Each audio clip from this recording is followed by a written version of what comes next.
Hi guys, dito pala kami sa bahay nila Biron. Papasok kami sa kanyang hasyenda. Hasyendera kasi tong laupan niyang namin. Ayun, kakatapos sila ng pagsamba. Ayun, ihatid ko lang siya kasi hinahanap ng kanyang mama. Toy, wala pa niya.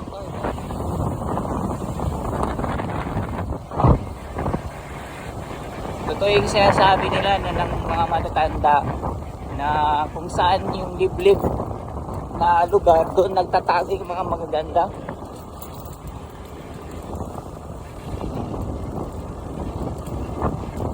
Ito mga makikita mo pa lang mga palayan mga to, mga palayan mga to,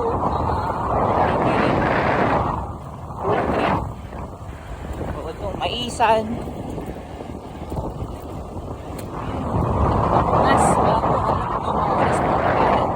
Sugar cane,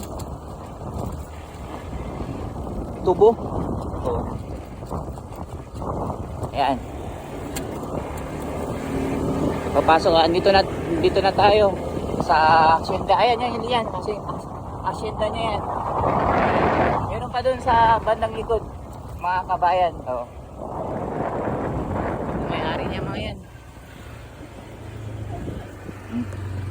Ayan, sa kanya mga yan, mga kabayan. Napaka yaman talaga tong laupanyang namin. Kita niyo yan? Diyan siya tumatambay paggabi. Dito na pala kami.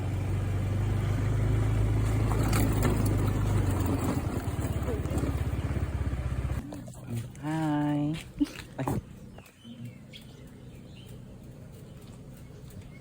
Naghahang muna kami mga kabayan kasi mamimiss na naman namin ang isa't isa. Ayan, so dito tayo sa apartment nila. Mga ito yung tinatawag nilang pahingaan lang.